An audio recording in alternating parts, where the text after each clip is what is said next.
Assalamualaikum semuanya. Kali ini Sinta Diary akan membawakan sebuah kisah yang berjudul Kota Iblis Xinjiang, season kelima, Perang Besar Seluruh Alam, bagian terakhir. Cerita ini ditulis oleh Sinta Diary pastinya. Sebelum cerita dimulai, jangan lupa subscribe dan nyalakan tombol notifikasinya agar tidak ketinggalan cerita terbaru dari Sinta Diary.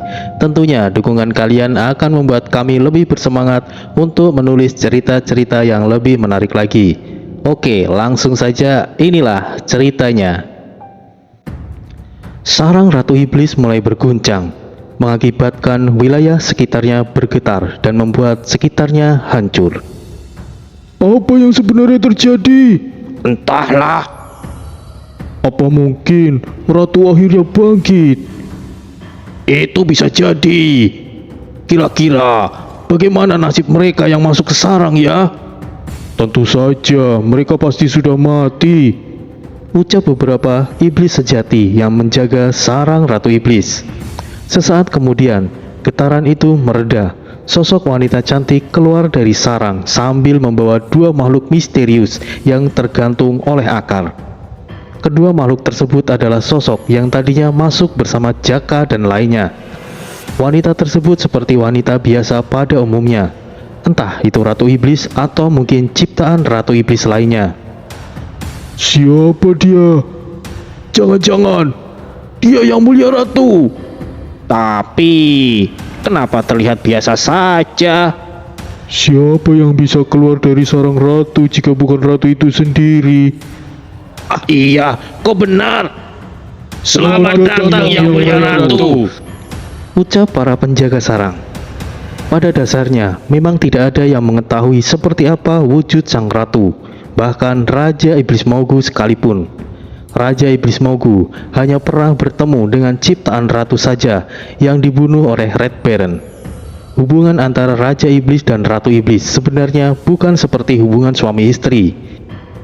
Ini seperti halnya kawanan semut, di mana sang Ratu Semut adalah pimpinannya. Raja hanya sebagai komandan tertinggi saja. Jika benar sosok wanita cantik tersebut adalah sang Ratu Iblis yang sesungguhnya, lalu apa yang akan terjadi selanjutnya? Sosok wanita keluar dari sarang ratu. Para penjaga sarang ratu langsung menduga bahwa itu adalah sang ratu, dan kemungkinan besar itu adalah Ratu Iblis Tiren. Sosoknya cukup sederhana, rambutnya putih lembut, matanya merah dengan tatapan yang dingin. Tidak terlihat seperti iblis kuat pada umumnya, tapi masih belum bisa dipastikan yang sebenarnya dia Ratu Iblis atau bukan. Klon ratu yang sebelumnya diperintahkan untuk keluar sarang untuk menemui Raja Iblis Mogu ternyata terhalang dan terbunuh oleh kedua sosok misterius. Ditambah lagi, ciptaan ratu telah mati. Ada kemungkinan besar Ratu Iblis yang sesungguhnya benar-benar keluar untuk memastikan situasi di luar sarang. Apa yang sebenarnya terjadi? Bagaimana bisa sosok yang masuk ke sarang dan mengacau? Apa kalian yang menjaga di luar sarang? Bagaimana bisa kalian membiarkan para penyusup itu masuk ke sarangku? Bisa-bisanya Mogu memberikan tugas kepada makhluk tidak berguna seperti kalian ini. Ucap Ratu Iblis berjalan pelan mendekati mereka. Sosok wanita cantik itu berubah menjadi sangat dingin. Auranya sangat kuat sehingga membuat para penjaga sarang sangat tertekan.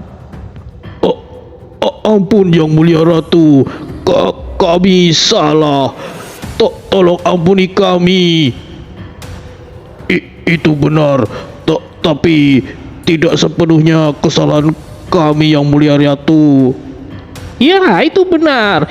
Yang mulia ratu, semua itu karena Ratu Iblis tidak ingin mendengar alasan mereka. Hanya dengan melewati mereka saja, 10 jenderal iblis sejati pilihan yang dipercaya menjaga sarang ratu langsung terpotong-potong tanpa sempat bersuara lebih. Bisa-bisanya Mogu memperkerjakan makhluk lemah seperti mereka, kata Ratu Iblis menghentikan langkahnya. Ratu Iblis kemudian memanggil 5 sosok makhluk dengan kepala seperti buah kecubung. 5 sosok tersebut sama persis seperti yang dilawan Ashura dan Maras. Tentu saja kemampuannya sama, ditambah lagi mereka ada 5. Jaga sarang ini baik-baik. Siapapun yang berani masuk kemari, bunuh mereka, perintah Ratu Iblis. Kelimanya menyambutnya dengan menunduk. Sang ratu akhirnya bergerak sendiri, tanpa pengawalan dan seperti iblis biasa.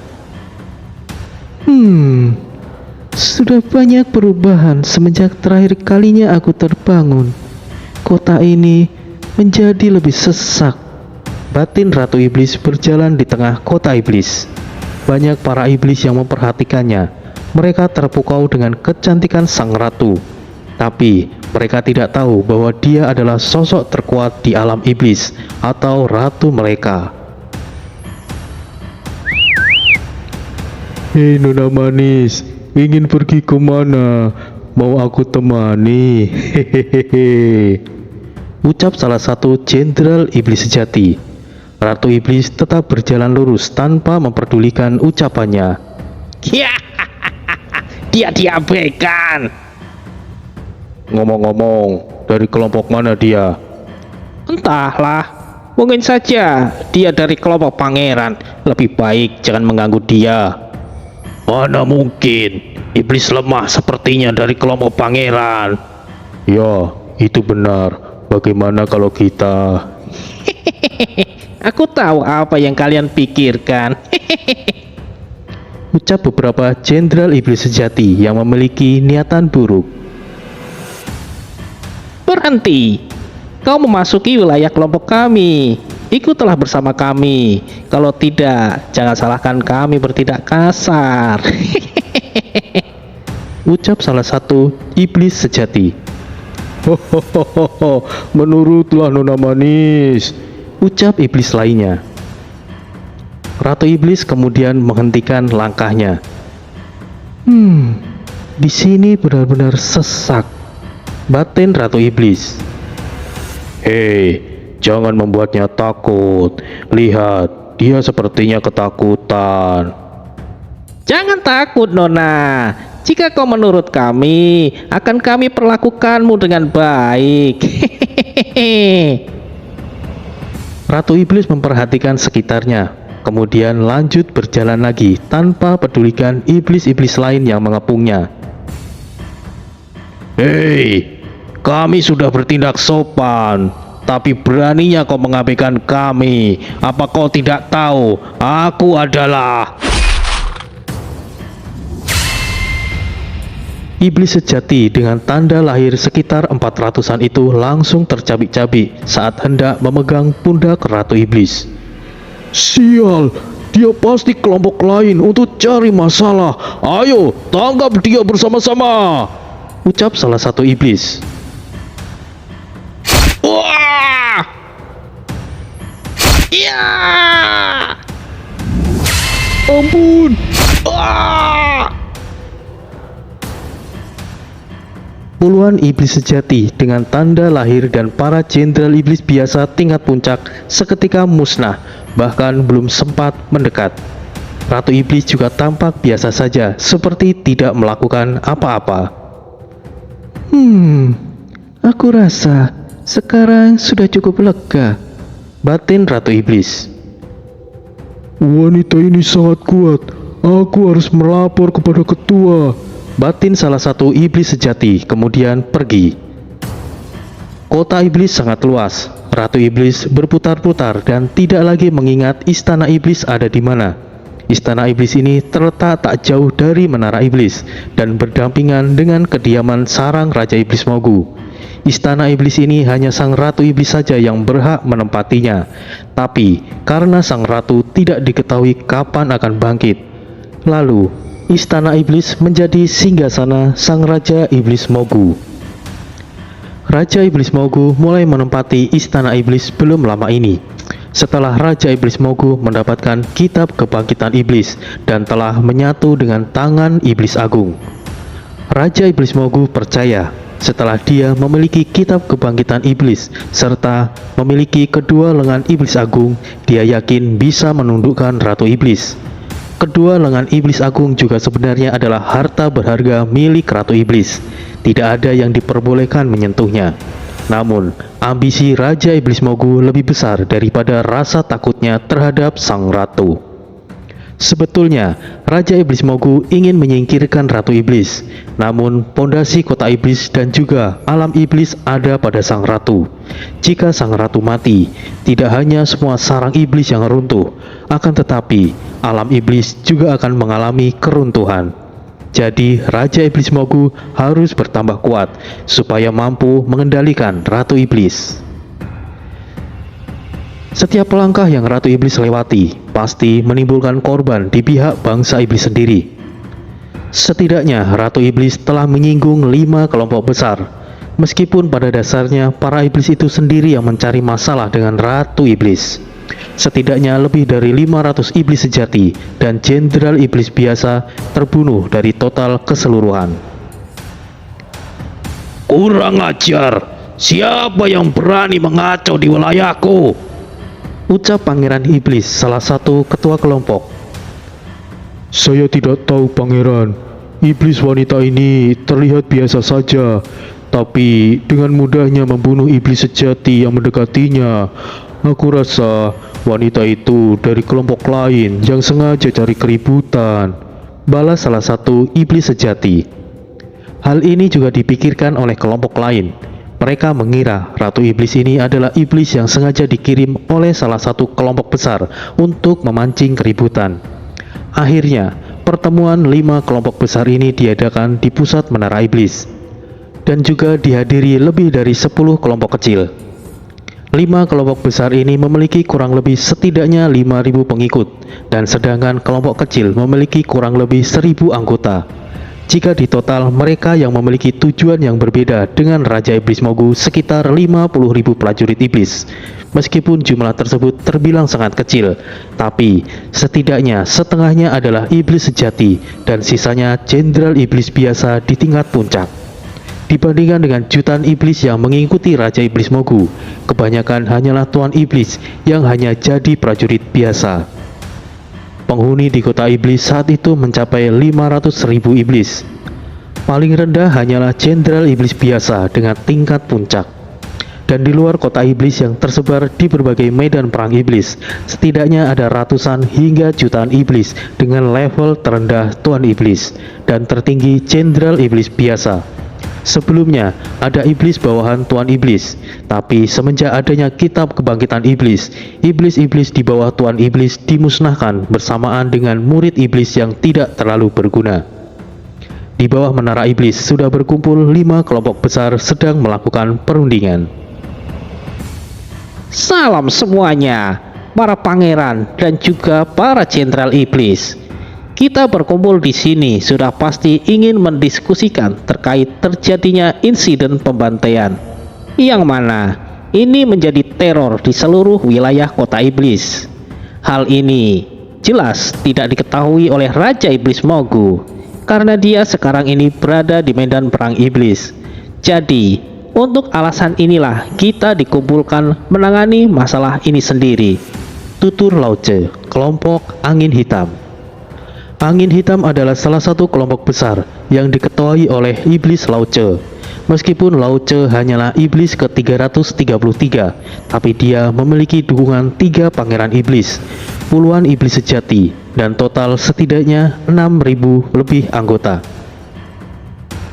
Tuan Lauce terlalu sopan.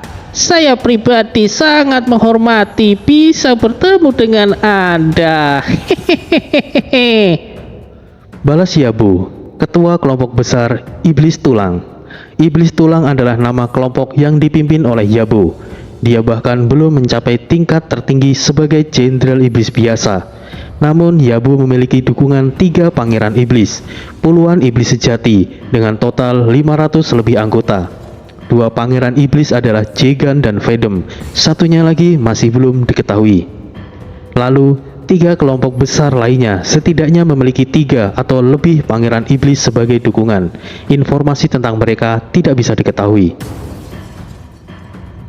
Tidak usah banyak bicara. Di antara kita, hanya kau yang memiliki niat untuk menguasai alam iblis ini, Loce. Sudah pasti wanita iblis itu kau yang mengirimnya, bukan? Ucap Pangeran Iblis, ketua kelompok besar lainnya secara terang-terangan. Aku menduga juga begitu. Akuilah Loce. Kata ketua kelompok lain yang juga seorang Pangeran Iblis.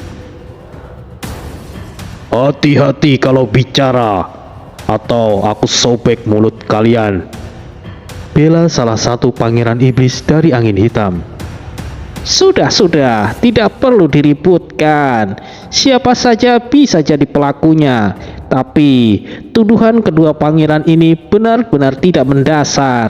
Bagaimana bisa Anda menuduh saya tanpa adanya bukti? Balas Loce. Kau hanya berkelit. Ya, bahkan kau dengan tidak tahu dirinya mencari bukti. Benar, kami tahu betapa liciknya dirimu, Loce. Ucap beberapa dari mereka. Hampir semua ketua kelompok besar merudung Loce, mendesaknya untuk mengaku. Mereka sangat menentang keras atas ambisi Loce yang ingin menguasai alam iblis. Meskipun semuanya menjadi ambisi masing-masing, tapi ambisi Loce dinilai sangat berlebihan dan membuat beberapa pihak membencinya. Pertemuan itu tidak menemukan titik terang. Mereka justru menyudutkan Loce. Namun, saat diskusi semakin memanas, wanita yang mereka bicarakan tiba-tiba muncul. Oh, akhirnya aku menemukan menara iblis. Menara ini tidak ada perubahan sedikit pun. Batin Ratu Iblis. Melihat kemunculan wanita itu, para ketua dan sosok kuat di setiap kelompok langsung mengepungnya. Jalang, akhirnya aku menemukanmu. Katakan, kau bekerja kepada Loce kan? Beraninya kau membuat masalah. Kau tidak seharusnya berada di tempat ini. Kau tahu?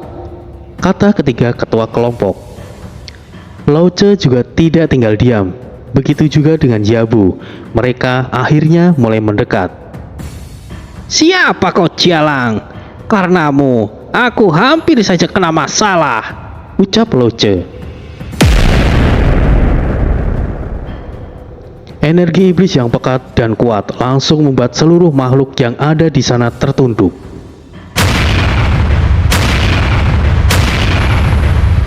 Ketiga pangeran iblis langsung meledak bersama pengikutnya. Yabu, yang masih dalam jarak yang tak jauh, juga tiba-tiba meledak karena tidak bisa menahan tekanan energi Ratu Iblis. 3 pangeran iblis dari kelompok iblis tulang langsung melarikan diri. Namun sayangnya, tidak ada yang bisa lari dari jangkauan penglihatan Ratu Iblis. Semuanya dibantai, hanya menyisakan Loce seorang. Kemungkinan Ratu Iblis sengaja menyisakan seorang iblis untuk menanyakan sesuatu. Pada akhirnya, 5 kelompok besar itu musnah, beserta kelompok kecil yang hadir di sana. Pada dasarnya, kelompok-kelompok itu adalah duri bagi bangsa iblis dan akan menjadi hambatan yang besar bagi bangsa iblis di masa mendatang. Namun secara tidak sengaja, Ratu Iblis telah menyingkirkan duri-duri tersebut. Meskipun masih ada beberapa kelompok kecil, tidak akan jadi ancaman ke depannya. Istana Iblis tidak jauh dari Menara Iblis. Saat ini, Ratu Iblis tidak tahu apa yang sebenarnya terjadi. Namun, puncak kemarahan Ratu Iblis akan pecah saat dia tiba di istana iblisnya. Perang masih berlangsung sengit di beberapa gerbang kota terlarang. Gerbang bumi yang awalnya mengalami kesulitan dalam tekanan gelombang iblis kedua, kini mampu menekannya. Kehadiran Raja Abimanyu merubah situasinya. Kandra dan Kalingga dari klan burung yang awalnya berselisih saat itu bekerja sama melawan iblis. Nok, mundurlah dan persiapkan pelindung, dan berikan sekutu perisai jiwa. Ucap Raja Abimanyu dalam percakapan batin. Siap, laksanakan perintah Paduka. Balas Nok. Nuk adalah makhluk kecil. Selain sebagai juru bicara Raja Abimanyu, Nuk juga memiliki kemampuan yang pastinya diakui olehnya. Kemampuan Nuk juga cukup istimewa seperti Bora. Kemampuannya adalah perisai yang mampu memblokir segala jenis serangan jiwa dan juga gelombang suara. Nuk telah bertindak. Mereka semua yang menjadi bawahan Raja Abimanyu langsung menarik mundur. Begitu juga dengan beberapa bawahan Asura. Nuk telah melepaskan barirnya. Jangan-jangan, Ucap Ganesh. Sudah jelas, Paduka akan bertindak. Bersiaplah dengan goncangan. Balas Caraka. Kakak, pertunjukan yang menarik akan dimulai. Sahut Naraba, sisi jahat Naraya. Oi Naraba, bukankah sudah saatnya kau bergantian dengan Naraya? Ucap Caraka. Berisik, biarkan Naraya tertidur. Aku masih belum puas bermain. Kakak. Tegas Naraba. Kau sangat bersemangat temanku. Balas Caraka. Para sekutu dari alam Dao yang tiba-tiba mundur membuat para iblis bingung. Secara mereka telah berhasil membuat para iblis bertahan. Namun, pimpinan para iblis menjadi waspada dan menduga alam Dao sedang melakukan sesuatu rencana.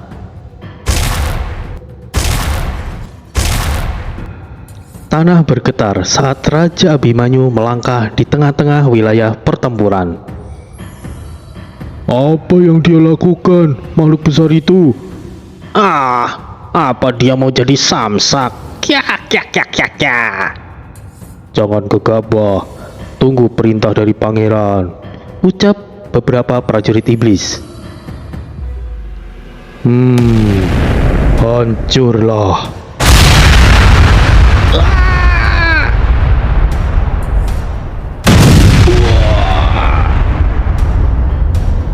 Apa ini?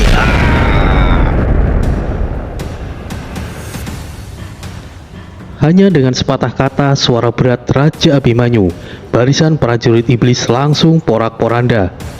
Banyak para prajurit iblis langsung meledak. Tanah berguncang hebat. Gelombang energi yang tercipta dari suara Raja Abimanyu bagaikan bencana besar. Bagaimana jika Raja Abimanyu berteriak? Para jenderal iblis sejati sampai kehilangan pendengarannya karena fungsinya telah hancur. Pangeran iblis yang mampu bertahan pun harus menutup telinganya. Raja Abimanyu adalah penguasa pertama di wilayah gerbang neraka. Dari ketujuh penguasa gerbang neraka, Abimanyu adalah sosok terkuat. Dia mampu dipojokkan karena keenam penguasa sebelumnya bekerja sama melawannya, termasuk Asura. Namun, semenjak Asura mulai berteman dengan Abimanyu, sisa penguasa gerbang neraka telah ditundukkan. Setidaknya mereka tidak berani macam-macam.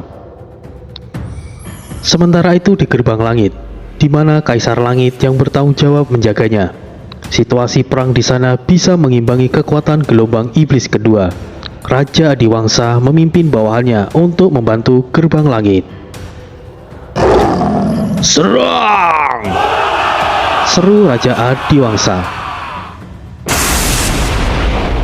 Meskipun tanpa adanya Mbah Basil, Raja Adiwangsa sudah cukup kuat untuk menahan para iblis. Bersama prajurit alam Dao, mereka bekerja sama menghadapi gelombang iblis kedua. Feng Yi, Panglima Naga, juga berperan penting dalam memimpin pasukannya. Meskipun belum ada titik terang dalam kemenangan, kombinasi mereka cukup mampu membuat para iblis kewalahan. Lalu, di perbatasan gerbang ilahi, Pertahankan formasi. Ikuti Master Dui dan Master Yanli. Jangan berikan kesempatan kepada para iblis sialan itu. perintah Panglima Harimau Liangban. Suyoto dan Yanli sangat kuat. Serangan kombinasi mereka selalu membuat para iblis kewalahan. Penduduk kota Harimau juga ikut berperang di bawah pimpinan pemimpin kedai penginapan milik Suyoto. Nama Master Dui telah melekat kepada penduduk kota Harimau. Mereka bersedia bertarung bersama dengannya. gerbang ilahi juga dalam kondisi yang stabil. Sementara itu, di gerbang suci, Xiu Yi, Panglima Ikan Mas, bisa cukup beristirahat tanpa ikut campur dalam peperangan. Datangnya bantuan dari Keraton Merapi membuat para iblis kerepotan. Raden Ronggo mengamuk membantai semua musuhnya. Sudah tidak terhitung banyaknya jenderal iblis yang mati di tangannya karena ulah Raden Ronggo. Para jenderal iblis sejati dikerahkan untuk menghadangnya. Dengan begitu, para iblis kekurangan komandan sehingga para prajurit iblis tidak dapat bertarung secara maksimal. Apa hanya ini kemampuan para iblis? Ucap Raden Ronggo. Siapa sosok ini? Kenapa kuat sekali? Dia sepertinya manusia. Tapi bukan. Apapun itu, kita harus menahannya. Jangan sampai makhluk ini mendekati pangeran, kata beberapa jenderal iblis sejati. Aku tidak menyangka Raden Ronggo akan sebrutal ini, ucap Raja Merapi. Raden Ronggo memiliki kemampuan istimewa. Menjadi musuhnya akan menjadi mimpi buruk mereka, balas Mbah Sastro. Raden Ronggo memiliki kemampuan khusus atau jiwa istimewa yang disebut sebagai jiwa perang. Semakin lama Raden Ronggo bertarung, dia akan semakin kuat, dan semakin kuat lawannya, dia akan menjadi lebih kuat lagi. Gerbang Agung masih dalam pertahanan. Semenjak pasukan iblis yang dipimpin oleh Minos mundur, pasukan iblis gelombang kedua terpaksa bergerak. Pangeran Iblis Musi cukup geram dengan tindakan Minos, namun dia tidak bisa menghukumnya saat itu, karena perang tengah berlangsung. Yuyin, Panglima Ponik, masih memainkan triknya. Berbagai jebakan dia persiapkan. Shi Jin sebagai komandan utama memimpin di garis depan, dan klan naga bersayap penghuni buku jiwa yang dipimpin oleh Bargo menjadi pendukung serangan udara. Karena Musi adalah iblis yang cerdas, dia tidak mengambil tindakan yang sia-sia. Dengan serangan jarak jauh, segala jebakan yang telah dipersiapkan oleh Yuyin menjadi tidak berguna.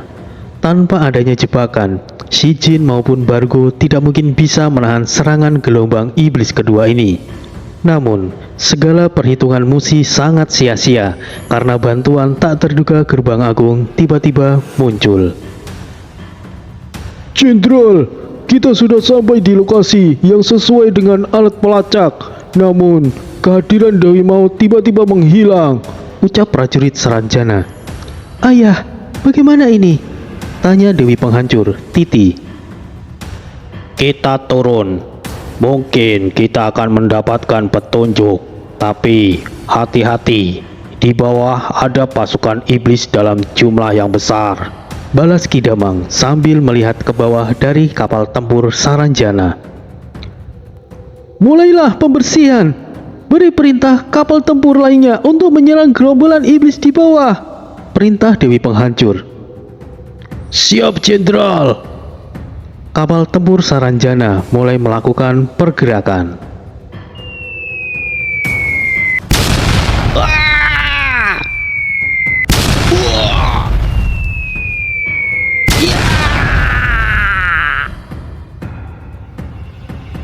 Barisan prajurit iblis langsung berantakan. Benda yang dijatuhkan dari kapal tempur Saranjana seperti nuklir yang menghancurkan pasukan iblis. ada apa ini? Siapa mereka? Musi terkejut dan sangat marah. Pangeran, sepertinya mereka adalah bala bantuan kota terlarang. Apa yang harus kita lakukan, Pangeran? Ucap Lebus, Jenderal Iblis Sejati. Pikirkan sesuatu dan tembak jatuh benda terbang itu, perintah Musi. Baik, Pangeran.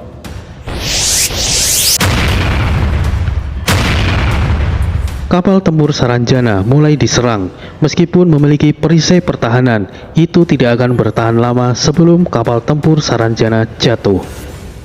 Segera turunkan kapal. Sebagian ikut aku untuk ke bawah, perintah Dewi Penghancur, kemudian turun dari atas kapal. Dewi Penghancur turun bersama beberapa pengikutnya. Ki Damang juga mengikutinya. Kaisar Agung langsung menyambutnya secara pribadi. Selamat datang di kota terlarang. Siapakah gerangan Anda sekalian ini? Saya adalah Kaisar Agung yang memiliki wewenang di kawasan ini. Ucap Kaisar Agung dikawal oleh beberapa sosok misterius. Salam Kaisar Agung, kami dari Kerajaan Saranjana. Saya Damang dan ini putriku Titi. Selain kami berniat ingin berikan bantuan untuk memerangi para iblis, kami juga mencari keberadaan cucuku. Dia adalah kedua wanita kecil bernama Diva dan Devi. Jelas Kidamang. Oh, aku mengerti. Mari kita lanjutkan pembicaraannya di tempat yang layak. Pinta Kaisar Agung. Ayah, pergilah. Aku akan tetap di sini memimpin pasukan. Dan terima kasih atas keramahan Anda, Kaisar Agung, kata Dewi Penghancur. Kaisar Agung hanya tersenyum. Kemudian dia dan Kidamang pergi ke Istana Agung. Rencana Musi menjadi berantakan. Datangnya bantuan dari kota Saranjana sudah cukup merugikan pihak iblis. Bahkan belum sempat pasukan iblis dikerahkan sepenuhnya. Namun, gelombang iblis kedua ini bukanlah akhir dari serangan iblis. Mungkin jalur iblis di sepanjang gerbang agung tidak akan ada gelombang iblis susulan karena Tori dan lainnya telah memblokirnya. Akan tetapi, di jalur lainnya, gelombang iblis berikutnya tidak bisa dihalangi. Satu-satunya cara menghentikan gelombang iblis ini adalah mengalahkan Raja Iblis Mogu. Tapi, Ratu Iblis juga telah muncul. Jika semuanya diambil alih oleh Ratu Iblis, entah akan seperti apa situasinya. Di kawasan kota iblis, Aoji mengerahkan lainnya untuk keluar dari sana. Cukup sepi untuk sebuah kota. Apakah para iblis di sini telah dikirim untuk melakukan invasi? Tanya Jaka. Seharusnya tidak sesepi ini, Tuan Jaka. Ini cukup aneh. Untuk jaga-jaga, kita harus bersiap. Takutnya ada sergapan. Balas Aoji. Lalu, kemana kau akan membawa kami, Aoji? Jalur mana yang akan kita tuju? Tanya Ryu. Untuk saat ini, saya mengikuti perintah Tuan Tori. Kita akan menemuinya tidak jauh lagi. Balas Aoji. Aku merasakan gesekan energi yang besar dari arah yang kita tuju. Apa kau yakin ingin pergi ke sana? Tanya Maras. Tuan Tori saat ini sedang berhadapan dengan Raja Iblis Mogu. Situasinya mungkin buruk. Kita harus bergegas. Maaf jika nantinya merepotkan kalian. Balas Aoji. Bagus. Ingin sekali aku menghajar Raja Iblis Mogu. Sahut Bloody. Entah aku harus senang atau tidak. Ternyata yang memiliki bentuk iblis bukan aku saja. Kita akan jadi partner yang hebat di masa depan, Bloody atau Mas Ren, kata Red Baron. Panggil saja aku Bloody. Lagi pula, aku masih memiliki jati diriku yang sebenarnya. Narendra hanyalah bagian jiwaku yang lain. Balas Bloody. Tolong, bawa aku juga masuk ke dalam tim. Sahut Dugu. Saat semuanya berakhir, kita akan sama-sama. Kita tidak mungkin berbaur dengan makhluk di alam Dao. Ucap Aoji. Ya, aku juga tidak berharap akan selalu sendirian seperti gelandangan. Bloody menambahkan. Senyuman mengambang di wajah mereka. Setidaknya, mereka memiliki nasib yang sama dan tidak harus mereka tanggung sendirian. Di masa depan, para iblis seperti mereka inilah yang akan menjadi bantuan penting untuk seluruh semesta gaib. Setelah melewati setiap jalan di kota iblis dengan hati-hati, akhirnya Jaka dan lainnya tiba di medan perang iblis. Terlihat jelas ada pertarungan di udara. Sosok lelaki tua dan iblis kuat yang tidak lain adalah Raja Iblis Mogu. Sosok lelaki tua tersebut juga sangat tidak asing. Beliau adalah Ki Sabto Pamungkas. Inilah duel maut yang tidak pernah dilihat banyak orang. Raja Iblis Mogu yang tidak bisa dihadapi oleh Gabon dan juga serangan kombinasi Tori, Desta serta Dewi Maut. Sosok tua kurus yang terlihat lemah itu ternyata mampu memblokir setiap serangan mematikan Raja Iblis Mogu. Sehebat-hebatnya jaga dalam ilmu spiritualnya, dia mampu dikalahkan oleh Ki Sabto hanya dengan satu jarinya. Jadi seperti apa kemampuan ayah Jaka ini? Sudah saatnya mereka akan menyaksikan kehebatan legenda hidup yang konon katanya pernah menundukkan penguasa jin dari daratan Mesir. Medan Perang Iblis menjadi tempat terjadinya duel antara dua sosok terkuat. Medan Perang Iblis sudah tidak lagi layak menjadi pemukiman iblis. Tempat tersebut sudah hancur dan kembali seperti semula sebagai tempat medan perang. Jaka dan rombongannya telah tiba. Kini, pihak iblis telah terhimpit dari depan dan belakang. Bawahan Auji mulai menyusul dan berkumpul. Jumlahnya memang hanya sekitar 1000 dibandingkan prajurit musuh yang mencapai ratusan ribu. Namun, satu prajurit bawahan Auji setara setidaknya 10 prajurit iblis dan paling tidak mampu menangani 100 prajurit iblis sendirian. Dengan kata lain, 1000 bawahan Auji setara dengan ratusan ribu prajurit iblis. Akhirnya, tiba saatnya untuk membalas dendam saudara-saudara kita. Ya, meskipun aku mati di sini, setidaknya aku akan membawa ribuan musuh mati bersamaku. Tuan Auji, kami sudah siap. Kami menunggu perintah Anda, ucap para bawahan Auji. Segera akan tiba saatnya dendam kalian terbalaskan. Bersabarlah sedikit lagi saudaraku semuanya, balas Auji. Ribuan bawahan Auji memiliki dendam masing-masing dengan Raja Iblis Mogu. Mulai dari kerabat dan rekan mereka telah mati karena dijadikan sumber energi sarang Ratu Iblis. Pemberontakan ini sebetulnya sudah diperkirakan oleh Monaye.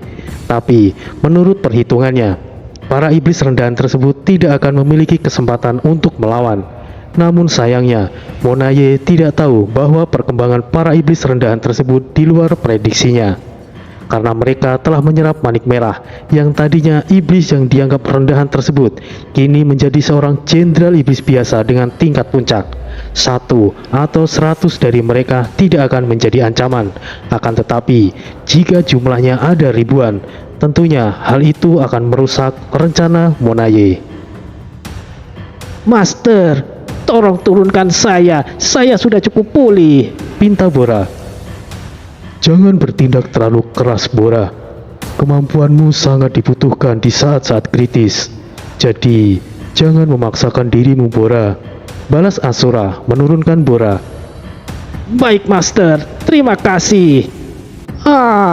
Akhirnya aku bisa bersantai, batin Bora. Jumlah saat ini sangat banyak. Sepertinya sudah saatnya pasukan teratai dikerahkan, ucap Argus. Aku sudah tidak sabar ingin terjun untuk bertarung, kakak, sahut Lukas.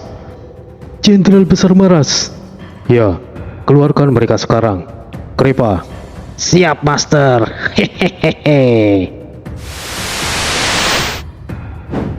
Gerbang dunia Marat terbuka lebar. Ribuan prajurit elit Wentira mulai bermunculan. Mereka adalah pasukan khusus penjaga kerajaan yang disebut sebagai pasukan teratai. Awalnya hanya ada kurang dari 100, tapi perkembangannya mulai pesat setelah putra mahkota Argus menjadi komandannya. Menunggu perintah dari Anda, Jenderal Argus. Para prajurit teratai sejatinya adalah bawahan Argus saat terjadinya perebutan tahta pada masa ayahnya Argus saat itu. Semuanya, terima kasih. Mari kita bertempur bersama sekali lagi, balas Argus. Ribuan prajurit teratai telah muncul, ditambah dengan bawahan Auji, kini menjadi jauh lebih banyak dan setidaknya mampu untuk menekan ratusan ribu prajurit Raja Iblis Mogu. Argon, di belakang telah muncul ribuan pasukan iblis. Aku pikir mereka adalah bala bantuan, tapi ada yang aneh. Ribuan prajurit tidak dikenal juga tiba-tiba muncul. Mereka bukanlah iblis. Anehnya, mereka tidak bertarung. Sepertinya mereka sekutu. Apa mungkin para iblis itu memberontak? Ucap Clement. Sesuatu hal bisa saja terjadi, Clement. Mion, beralihlah ke belakang untuk berjaga-jaga. Pinta Argon. Argon, Mion, dan Clement yang tidak dalam kondisi bertempur, para pangeran yang bersama Raja Iblis Mogu sebelumnya sedang bertarung dengan rombongan Tori dan juga ahli spiritual dari instruktur Padepokan Guntur Geni. Raja Iblis Mogu sendiri telah berhadapan dengan Ki Sabto. Tidak perlu menunggu lama. Putra Mahkota, segera pimpin pasukan untuk melakukan serangan. Pinta Maras. Siap, Jenderal Maras. Kalian siaplah. Inilah saatnya kalian bertindak. Serang! Prajurit teratai, ikuti aku. Kita bantai para iblis itu. Maju!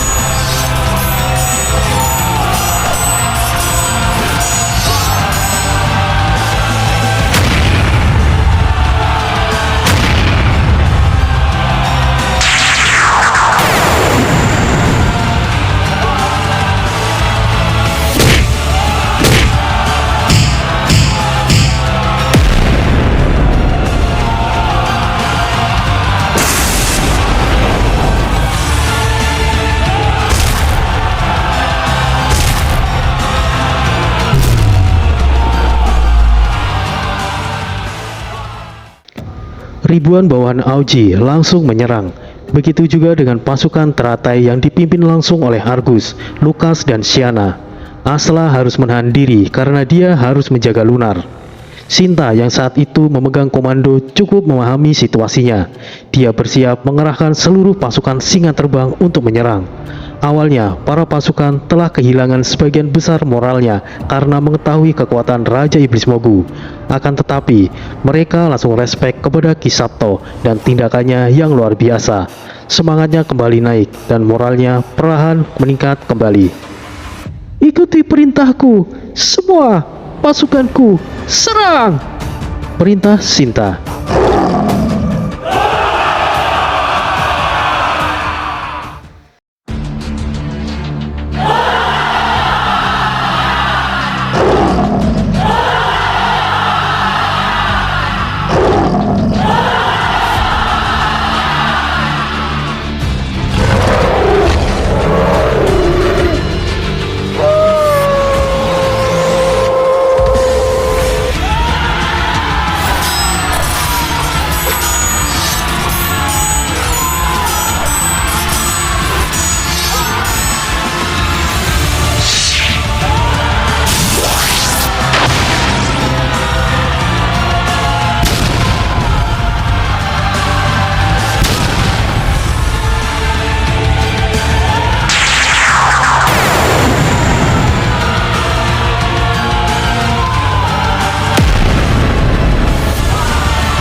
Pasukan iblis Raja Iblis Mogu terhimpit dari depan dan belakang.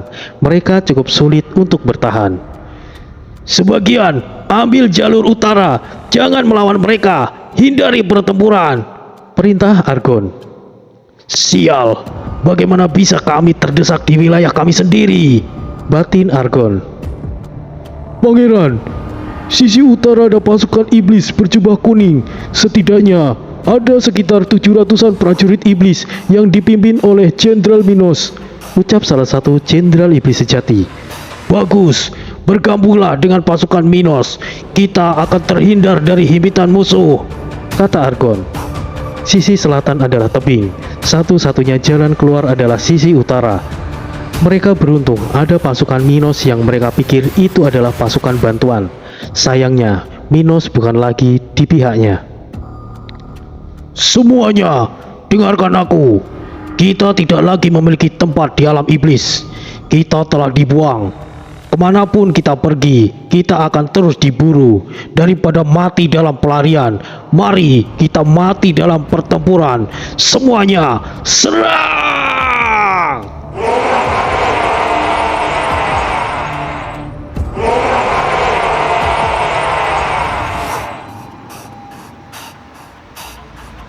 Apa yang dilakukan oleh Minos? Apa dia juga berkhianat? Sialan! Kirimkan beberapa jenderal untuk menangani mereka. Argon kesal. Siap pangeran. Argon tidak menyangka akan tersudutkan sampai sejauh itu. Tapi Argon lebih memilih menekan rombongan Minos daripada melawan musuh di depan ataupun di belakang. Setidaknya rombongan Minos lebih mudah untuk dihadapi. Maju! Aku tidak berharap melawan bangsaku sendiri, tapi tidak ada pilihan lain, ucap Whisper.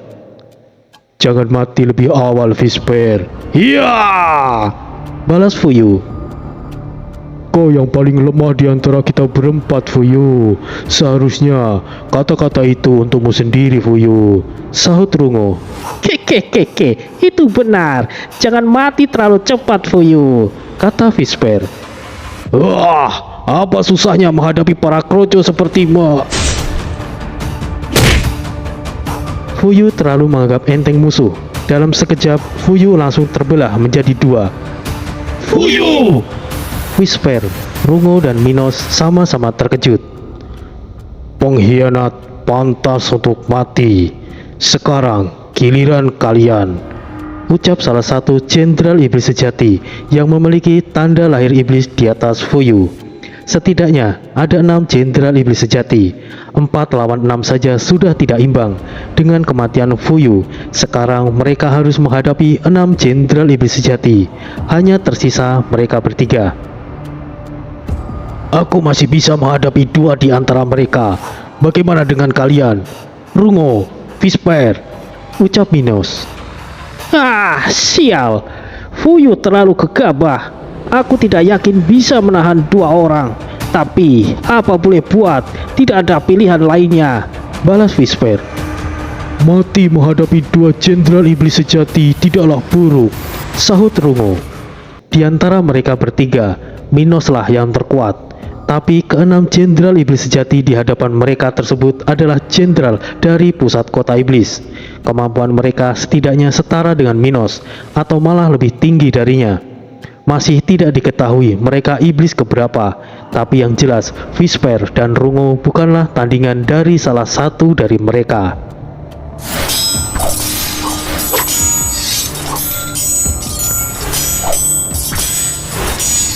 Pertarungan mereka dimulai. Minos cukup kesulitan melawan, hanya bisa bertahan tanpa sempat melakukan perlawanan.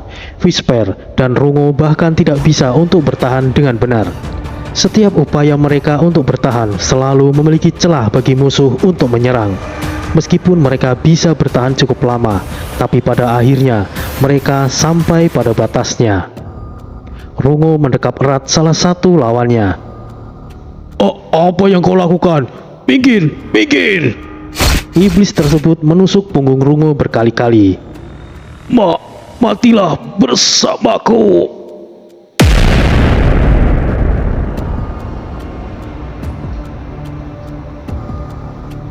Rungo meledakkan dirinya dan mati bersama iblis yang dia dekap. Rungo! Kau lihat kemana? Ya! Serangan kombinasi kedua iblis sejati telah mengenai titik vital Whisper. Meskipun itu tidak membunuhnya, Whisper sudah dalam kondisi tidak lagi bisa bertarung dengan maksimal. Kalau begitu, aku akan... Terlambat bagi Whisper untuk meledakkan dirinya. Kepalanya keburu terpotong, bahkan belum sempat menyelesaikan ucapannya.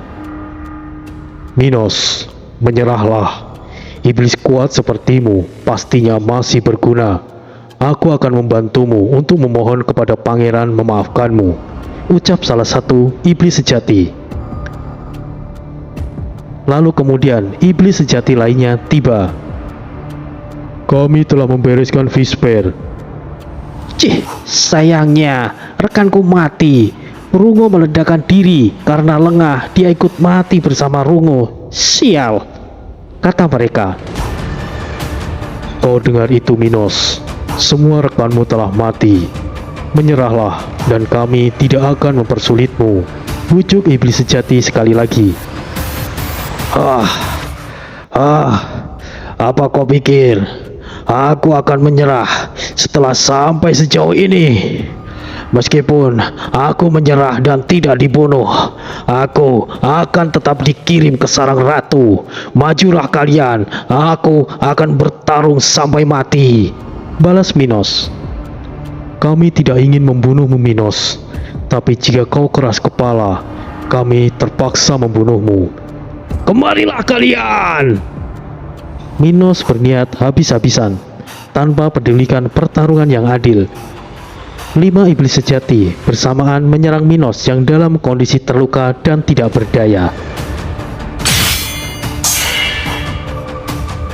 Bloody, Red Baron, dan Augie datang tepat waktu menghalau serangan kelima iblis sejati. Tuan Minos, mari ikut saya, ucap Dugu sambil memapah Minos. Meskipun Bloody, Red Baron, dan Augie adalah iblis yang memiliki tingkatan yang lebih rendah, tapi mereka cukup mampu untuk menghadapi 5 iblis sejati yang memiliki tanda lahir jauh di atas mereka. Mereka memiliki keistimewaan tersendiri yang tidak dimiliki oleh iblis lainnya. Hal itu mampu menutupi kesenjangan perbedaan tingkat tanda lahir iblis sejati. Bagian belakang telah tembus. Pasukan Augie dan Argus telah sampai di tengah pasukan musuh. Minos berhasil diselamatkan, tapi sayangnya tidak dengan lainnya. Dari ke-700 pasukan Minos, kini hanya tersisa kurang dari 300 prajurit.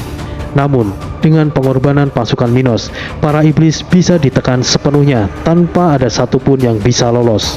Barisan depan pasukan Argon juga tidak bisa bertahan lebih lama lagi. Kedua pangeran, Clement dan Mion, bahkan tidak bisa bertahan dalam semenit saat menghadapi Asura dan Maras.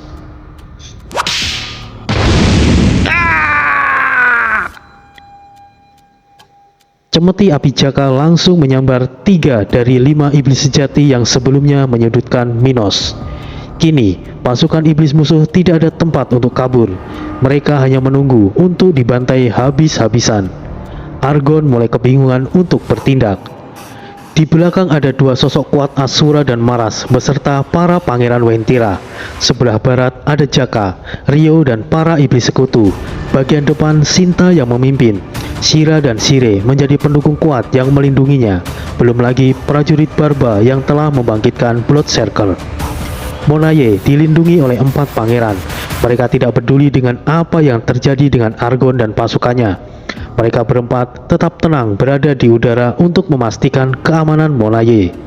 Tidak peduli ratusan ribu prajurit iblis mati, yang terpenting Monaye baik-baik saja. Ya, sepenting itulah Monaye. Pasukan iblis hampir dibantai habis. Argon kebingungan harus bertindak dari mana. Seberapa keras dia berpikir untuk mencari solusinya, semuanya sia-sia. Pasukannya telah dikepung, mustahil bisa untuk lolos. Pangeran, pasukan kita dalam keadaan bahaya. Jika kita tidak melakukan tindakan, aku takut mereka akan dibantai, ucap Monaye. Tidak perlu susah-susah mencoba menyelamatkan mereka. Keamananmu lebih penting, Monaye. Lagi pula, mereka hanyalah pasukan iblis rendahan. Kita tidak membutuhkan mereka yang lemah, ucap Pangeran Iblis. Tapi Pangeran, setidaknya ada lebih dari 20-an jenderal iblis sejati dan Pangeran Iblis Argon juga terjebak di sana. Sangat disayangkan jika kehilangan mereka, Monaye menambahkan. Argon seharusnya bisa meloloskan diri. Para jenderal iblis sejati biarkan saja mereka. Raja Iblis Mogu perintahkan kami untuk melindungimu. Gelombang iblis ketiga akan segera muncul. Tidak perlu pedulikan mereka. Jelas Putri Iblis, salah satu wanita terkuat yang setara dengan Pangeran Iblis. Bukankah mereka ini gelombang ketiga, Putri? Adakah informasi yang tidak saya ketahui? Ucap Monaye. Tidak perlu banyak bertanya, Monaye. Menurutlah, ini demi dirimu sendiri, sahut pangeran iblis lainnya. Baik pangeran. Duel antara Raja Iblis dan Ki Sabto masih belum menunjukkan perubahan. Mereka sama-sama kuat dan saling menutupi kelemahan. Kau adalah lawan terkuat yang pernah aku hadapi. Setidaknya dalam beberapa tahun belakangan ini. Tapi jika hanya segini kemampuanmu, Raja Iblis, aku sungguh sangat kecewa, ucap Ki Sabto. Kau cukup sombong sebagai seorang manusia. Sudah banyak manusia kuat yang menentangku, tapi pada akhirnya mereka akan tetap mati di tangan Raja Iblis ini, balas Raja Iblis Mogu. Oh, benarkah? Kalau begitu, tunjukkan bahwa yang kau ucapkan itu benar. Ucap Ki Sabto. Manusia arogan.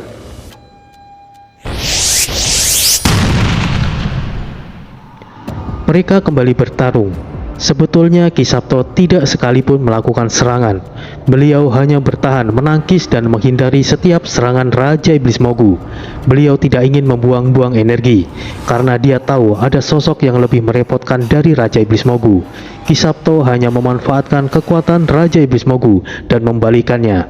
Beliau memiliki kemampuan bela diri spiritual yang mampu memanfaatkan kekuatan lawan untuk digunakan sebagai serangan balik. Ini seperti halnya Tai Chi, melawan kekerasan dengan kelembutan.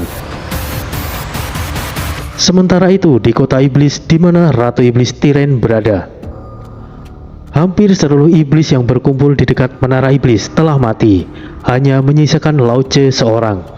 Meskipun Yabu tadinya adalah jenderal iblis kuat yang diakui oleh Raja Iblis Mogu, tapi semenjak adanya kitab kebangkitan iblis dan banyak kelahiran iblis yang kuat, Yabu tidak lagi dianggap sebagai sosok yang kuat. Jika bukan karena dia memiliki dukungan pangeran iblis, Yabu sudah lama dikirim sebagai pasukan invasi.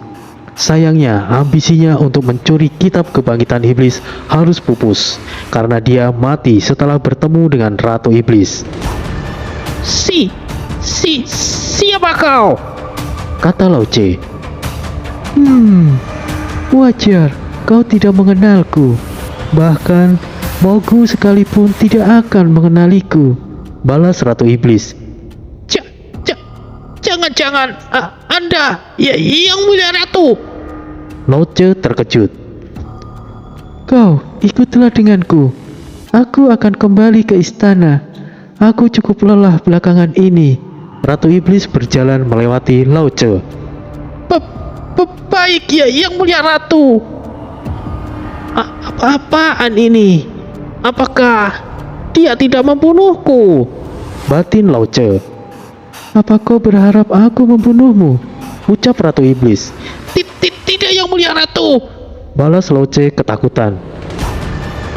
Apakah Ratu bisa baca pikiranku? Aku harus hati-hati dengan apa yang aku pikirkan. Batin Lao Tse. Lao Tse mengikuti Ratu Iblis dari belakang. Seharusnya ada yang lebih layak dibiarkan hidup daripada Lao Tse. Ada beberapa pangeran iblis yang jelas jauh lebih baik dari Lao Tse, tapi semuanya dibunuh oleh Ratu Iblis dan hanya menyisakan Lao Tse seorang. Mungkin ada sesuatu yang istimewa dari Lao Tse yang bahkan tidak disadari oleh Lao Tse sendiri. Kematian Yabu dan juga pangeran yang mendukungnya membuat kontrak iblis di tim Afrika harus terhapus. Turnamen utama sudah dimulai. Sebenarnya niat Yuda mengikuti turnamen karena dia mencari seseorang. Dia adalah kekasih Yuda yang bernama Jenta Lawine. Yuda berharap dalam daftar peserta yang dia lihat sebelumnya hanyalah kebetulan namanya mirip, tapi ternyata nama peserta tersebut memanglah seseorang yang Yuda kenal. Sekte pembunuh iblis juga mulai bangkit. Balak sudah menunjukkan tanda-tanda pergerakannya yang cepat. Meskipun masih belum ada kepastian kapan bangkitnya iblis agung terjadi, setidaknya kemunculan Ratu Iblis Tiren adalah sesuatu pertanda. Selanjutnya pasti akan disusul oleh Kaisar Iblis Lautan dan para iblis lainnya yang memiliki potongan tubuh Iblis Agung. Tori, sepertinya Jaka di sebelah barat, ucap Bon. Ya, itu memang dia. Baguslah dia bisa lolos. Fokus saja dengan musuh di depanmu, Pak Bon. Balas Tori. Des, meskipun kita telah bergabung, sepertinya tidak ada banyak perubahan ya, Kata Desta. Jangan terlalu berharap tinggi dengan kekuatan yang kita dapatkan dari Pagoda 5 unsur, Dul. Pada dasarnya, jika memang kekuatan Pagoda 5 unsur bisa mengalahkan para iblis, seharusnya iblis sudah kalah dari dulu. Balas Tori. Aku sependapat dengan Mas Tori. Jika memang para roh elemen itu bisa menangani para iblis, aku rasa mereka akan bertindak. Penyebab mereka tidak bisa keluar dari dunia di dalam Pagoda 5 unsur, menurutku itu bukanlah karena hukum di dunia tersebut. Itu karena mereka memang tidak mau keluar dari sana, sahut Aditya. Dengan kata lain, kita hanyalah bidak yang diberikan sedikit kekuatan mereka. Pada akhirnya, meskipun kita kalah dan mati, para roh elemen itu akan tetap nyaman berada di dunianya. Dewi Maut menambahkan. Oh, seperti yang aku duga. Pada akhirnya kita tetap mengandalkan kekuatan kita sendiri. Desta meyakini. Bon sendirian menahan serangan gabungan dari 5 pangeran iblis. Hei, jahanam kalian, mau sampai kapan kalian ngobrol? Kata Bon. Hehehe, maaf Bang Bon. Des, kita coba serangan kombinasi kita. Baiklah.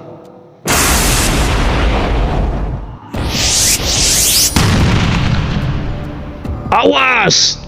Teriak salah satu pangeran iblis. Salah satu pangeran iblis hampir saja terkena serangan dahsyat itu.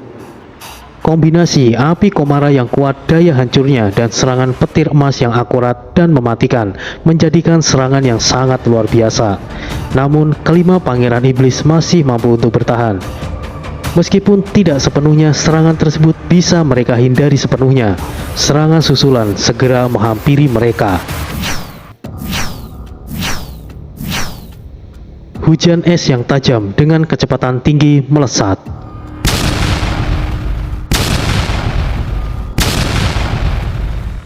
Gabungan angin astral dan air suci menciptakan serangan yang mampu merobek segalanya. Tidak sepenuhnya buruk, setiap serangan gabungan cukup efektif, ucap Aditya. Salah satu pangeran iblis mengorbankan dirinya untuk menahan serangan tersebut. Meskipun dia harus mati, setidaknya 4 pangeran lainnya masih bisa selamat. Dengan mengorbankan salah satu pangeran iblis, 4 pangeran lainnya juga berhasil melarikan diri. Oh, mau kabur ya? Jangan kejar mereka, Dul. Ini kesempatan kita membasmi mereka, Des.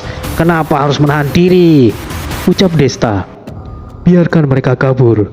Ular berbisa akan lebih berbahaya saat nyawanya terancam. Tujuan kita adalah menyelamatkan Jaka, Dul. Kita tidak perlu memaksakan diri. Balas Tori. Apa kita tidak membantu Pak D saja? Sepertinya beliau cukup kesulitan. Iblis jahanam itu sepertinya kuat, ucap Bon. Jangan ganggu beliau, Bon. Pertempuran mereka berada di atas level kita saat ini. Kita ke lokasi Jaka saja, pinta Tori. Mereka berlima menuju sisi barat, di mana Jaka dan lainnya berada. Suamiku, Sinta menghampiri.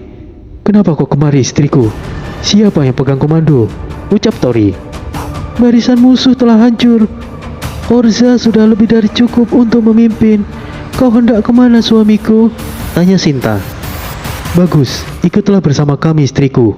Kami akan pergi ke sisi barat. Sinta mengikuti mereka. Pada saat yang sama, Argon juga pergi ke arah barat. Dari sudut pandangnya, musuh di sisi barat tidak terlalu banyak. Argon bersama 10 jenderal iblis sejati yakin bisa keluar menerobos kepungan di sisi barat di mana Jaka dan lainnya berada. Sial, kita mundur dulu. mundur. Lalu siapa yang akan mengendalikan sisi barat? Kok kira kita bisa menahan mereka? Tidak ada pilihan. Jika kita pergi, mereka akan mudah menerobos ke dalam barisan tengah. Jika itu terjadi, tamat sudah kita. Kedua jenderal iblis yang tersisa berdebat. 3 dari mereka telah mati terkena serangan cemeti api milik Jaka. Mereka pun akhirnya menyusul sebentar lagi. Berbahaya, cepat menghindar. Salah satu iblis baru menyadari dirinya diselimuti oleh energi hitam. Baru saja dia diperingatkan rekannya, tapi sayangnya rekannya telah dilahap oleh energi hitam yang korosif. Bisa-bisanya kau mengkhawatirkan orang lain saat dirimu sendiri dalam bahaya, Ucap Krepa.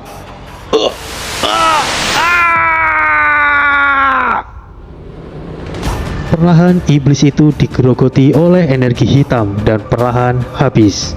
Jika saja kedua iblis itu tidak lengah, Rio dan Krepa tidak akan mudah mengalahkannya. Para iblis prajurit saling berdesakan untuk mundur, dan prajurit iblis jubah kuning bawahan Minos mulai mendesak.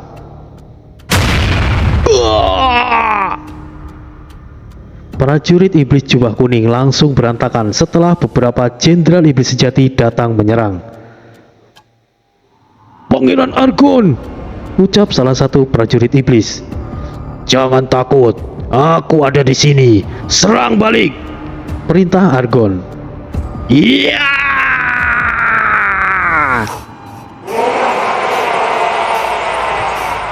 Minos berteriak, dan musuh kembali semangat. Iblis jubah kuning kini balik ditekan. Dia adalah pangeran iblis. Sepertinya ini akan merepotkan. Ucap Bloody. Ya, dia adalah pangeran Argon. Meskipun kita bekerja sama melawannya, tidak ada kesempatan buat kita untuk menang. Belum lagi para jenderal iblis sejati yang bersamanya, balas Auji. Mau pangeran atau raja iblis sekalipun, ini adalah perang. Tidak ada gunanya bahkan jika mundur. Kita atur rencana, Sahut Red Baron. Ya, itu benar. Mari kita hadapi bersama, Ucap Jaka. Argon mulai mendekat. Jaka dan lainnya bersiap untuk menghadapinya. Pangeran, sepertinya mereka yang mengalahkan 5 jenderal iblis yang dikirim kemari. Ucap Lebus. Minggir, biar aku sendiri yang menangani. Tidak perlu buang-buang waktu di sini. Matilah kalian! Argon melompat dan mulai menerjang. Hati-hati, semuanya bersiap! Ucap Jaka.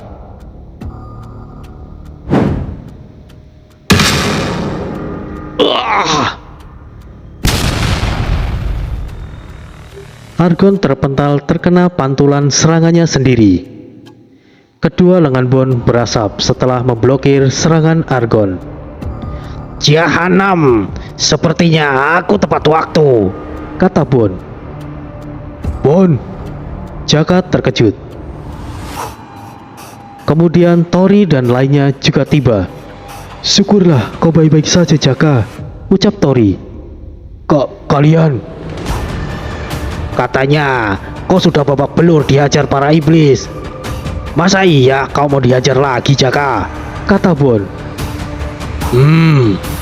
Aku tidak menyangka Malika sangat kuat. Balas Jaka. Malika, panggilan yang keren. Hehehe. Malika itu apa ya? Tanya Bon. Malika adalah biji kedelai, kata Dewi Maut datar. Biji kedelai, jahanam kau, Jaka. Bon tidak terima. Kau jadi sedikit kuat, Bon. Itu pasti karena efek auraku yang luar biasa ini, sehingga molekul inti jiwamu menjadi bejana yang mampu untuk menampung partikel-partikel spiritualisasi. Oleh sebab itu, jiwa arang diolah menjadi sumber yang lebih efektif untuk menunjang pergerakan aliran energimu menjadi sebuah inti atos, dan terciptalah jiwamu menjadi keras dan berbunyi seperti cagak kelenteng. Ngomong apa kau, Jaka? Apa otakmu itu udah rusak? Hehehe, bukan rusak Bang Bon, tapi pedot, sahut Rio. Jahanam, urat malunya kali yang pedot. Lihatlah, mukanya saja sudah seperti buntelan karet. Hehehe. Rio membalasnya dengan tertawa. Jika soal perpedotan, sebetulnya Bodoh amat, mau perpedotan atau apa itu? Kau semakin jahanam saja Jaka. Sebetulnya, jahanamisasi adalah sebuah kata yang mengandung unsur pedot juga. Menurut pandangan Diam kau Jaka, kau membuatku pusing. Minka, backsound jahanam apa ini? Cepat ganti, jahanam. pertarungan berhenti sementara. Suasana menjadi hening. Langit langsung berubah cerah dengan awan menggulung seperti pusaran.